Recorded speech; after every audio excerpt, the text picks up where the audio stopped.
உலக தமிழ் மக்கள் அனைவருக்கும் இனிமையான வணக்கம். நான் கார்த்திக் பேசிட்டு இருக்கேன். இந்த வீடியோவில் நம்ம பார்க்க போகிற அதிகாரம் என்னன்னா அன்புடைமை. பொறையுடைமை பார்த்தாச்சு, அடுத்த அன்புடைமை. உடைமையை ஃபுல்லாக முடிச்சிட போகிறோம் டக்கு டக்கு டக்குன்னு அடுத்தடுத்து. உடைமை பொறையுடைமை பார்த்தாச்சு, இப்போ அன்புடைமை. அன்புடைமையில் 10 திருக்குறளில் திருவள்ளுவர் என்ன சொல்ல வந்திருக்காரு அப்படிங்கிற மாதிரி பார்க்க போகிறோம். வாங்க கடகடன்னு பார்த்துடலாம், சரிங்களா? ஃபர்ஸ்ட், அன்பிற்கும் உண்டோ அடைக்குந்தால் ஆர்வலம் புன்கண்ணில் பூசல் தரும். அன்பிற்கும் உண்டோ, அன்புக்கு உண்டோ என்னது? அடைக்கும் தாள், தாட்பாலு. அடைக்கக்கூடிய தாழ்பால் அன்புக்கு இருக்கா? இல்ல சார்.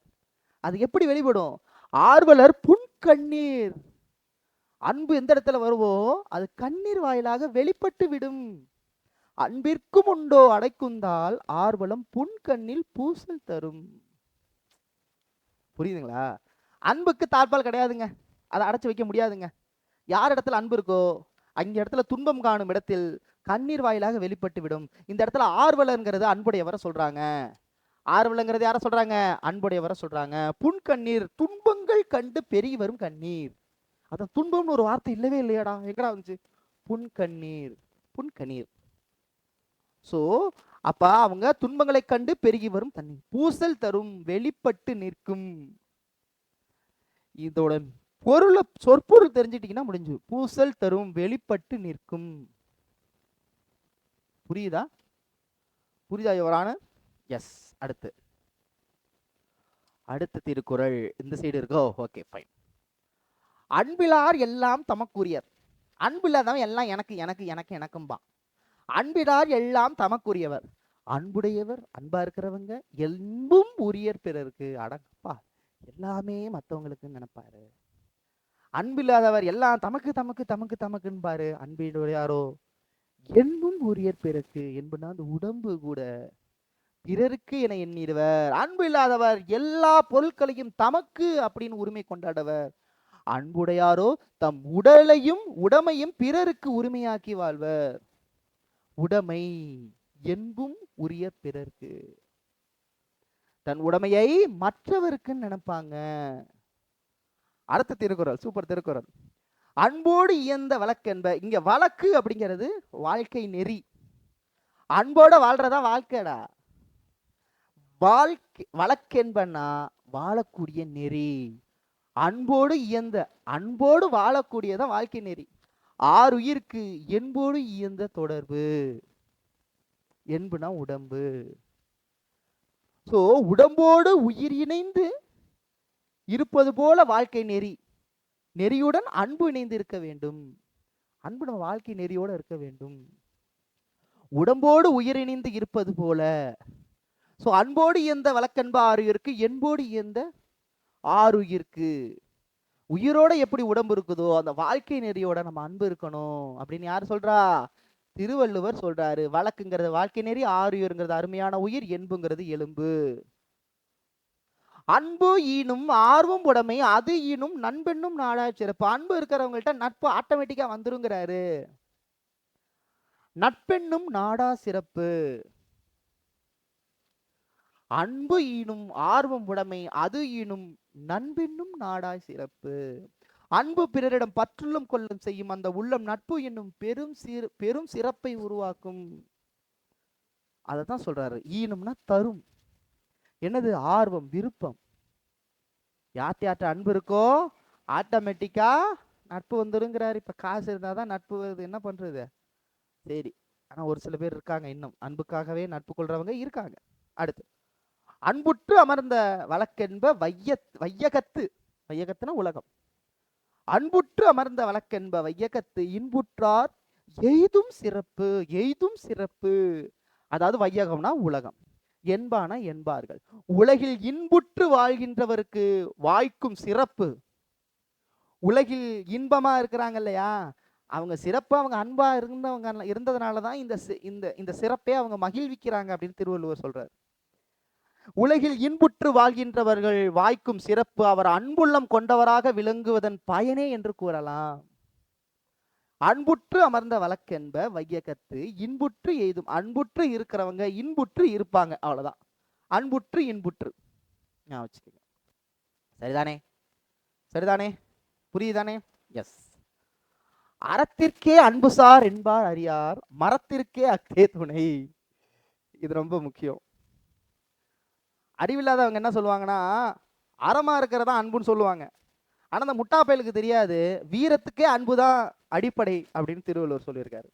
மரத்திற்கே வீரம், வீரத்துக்கு அக்தே துணை.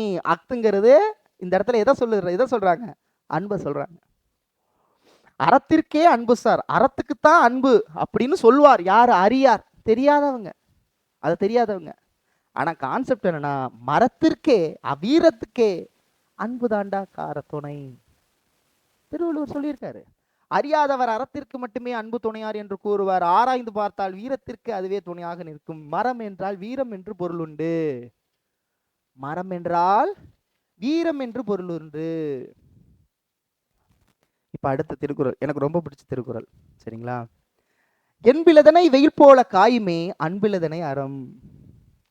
தம்பி, எலும்பில்லாத புழு இந்த இடத்துல கேட்பாங்க. என்பிலதனை வெயில் போல காயுமே, என்பு இல்லாத உயிரினம் புழு வெயில்ல எப்படி வாட்டி விதைக்குமோ, ஸோ எலும்பு இல்லாத உடம்போடு வாழும் புழுவை வெயில் காய்த்து விருப்பது போல அன்பு இல்லாதவர் உயிரை அறம் வருத்தும்.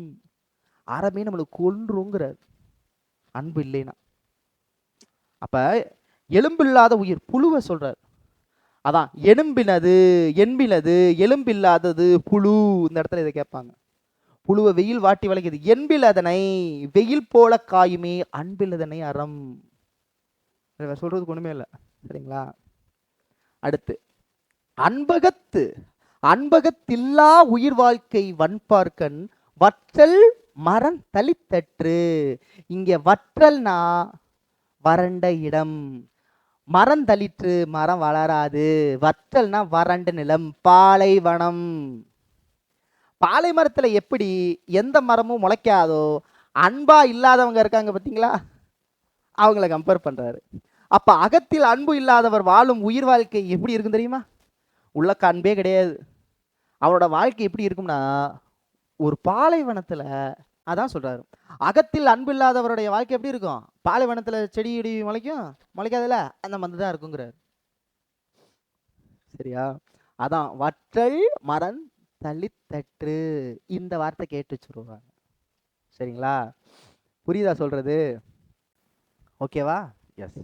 அடுத்து, இது நாகு புடுங்குற மாதிரி ஒரு கேள்வி கேட்டிருப்பாரு திருவள்ளுவர். என்ன கேட்டிருக்காருன்னா, அன்பு இல்லாத உனக்கு அன்பு இல்லைல்ல உனக்கு, உனக்கு மற்ற இதெல்லாம் இருந்து என்ன பிரயோஜனம், என்ன பயன் அப்படிங்கிறாரு. புறத்துறுப்பெல்லாம் எவன் செய்யும் யாக்கை உடம்புக்கு, அகத்துறுப்பு அன்பில் இருக்கு. அன்பு இல்லாத உனக்கு, உடம்பின் அகத்துறுப்பாக்கி அன்பு இல்லாத உடம்பின் புறத்துறுப்புகள் எல்லாம் இருந்து என்ன பிரயோஜனம்? கை கால் இருந்து நீ எதுக்குடா நான் ஏங்குறார். புரியுதா? அப்ப புறத்துறுப்புக்கெல்லாம் எவன் செய்யும், புறத்துறுப்புனா நம்மளுடைய புற உறுப்பை சொல்றாரு. ஆக புகத்தில் இருக்கக்கூடிய நம்ம உடம்பில் இருக்கக்கூடிய புறத்துறுப்புகள், புறத்துறுப்புனா உடல் உறுப்புகள். எவன் செய்யும்னா என்ன பயன்? ஸோ புறத்துறுப்புக்கெல்லாம் எவன் செய்யும் என்ன பயன்? உடம்புல இருந்து என்ன பிரயோஜனடா நீ?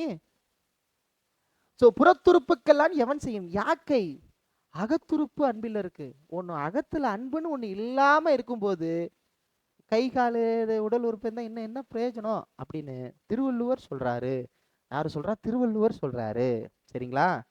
சரி, அடுத்து, அன்பின் வலியது உயிர்நிலை அக்திலாருக்கு என்புதோல் போர்த்த உடம்பு.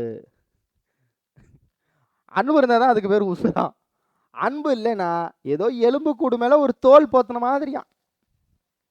அன்பு இருந்தாதான் அதுக்கு பேர் உசுறு. அன்பு இல்லைனா ஏதோ ஒரு எலும்பு மேல தோல் போர்த்துனது போல. அதுதான் என்பு தோல் போர்த்த உடம்பு. என்பு தோல்னா எலும்பும் எலும்பு தோல். அதான் என்பு தோல், எலும்பு உடம்பு அந்த தோல். ஓகேவா? போர்த்த உடம்பு. எலும்பு எப்படி சொல்லியிருக்காரு பாருங்களேன், எலும்பு மேல தோல் பொத்தன ஒரு உடம்பு தானா. எதுக்கு? அன்பின் வலியது உயிர்நிலை அக்திலா இருக்கு. அதான் சொல்லியிருக்காங்க, என்புனா எலும்பு. அன்பு அடிப்படையாக கொண்டதே உயிர் நிறைந்த இந்த உடம்பு. அன்பு மட்டும் இல்லை என்றால் இந்த உடம்பு வெறும் எலும்பின் மேல் தோலை போர்த்தியது போல. அன்பின் வலியது உயிர்நிலை, அன்புதான் உயர்நிலை. அது இல்லைன்னா வெறும் உடம்பு தோல் மேல போத்தின உடம்புன்னு சொல்றாரு. முடிஞ்சு போச்சு.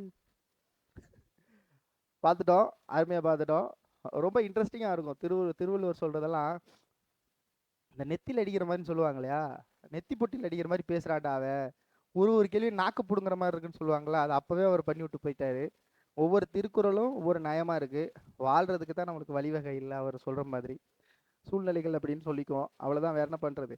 சரி, அடுத்த திருக்குறளை பார்க்கலாம், அடுத்த அதிகாரத்தில் பார்க்கலாம். மீண்டும் சந்திக்கிறோம். உங்களது விடைபெறுவது உங்கள் அன்பு சகன் கார்த்திக். நன்றி, வணக்கம்.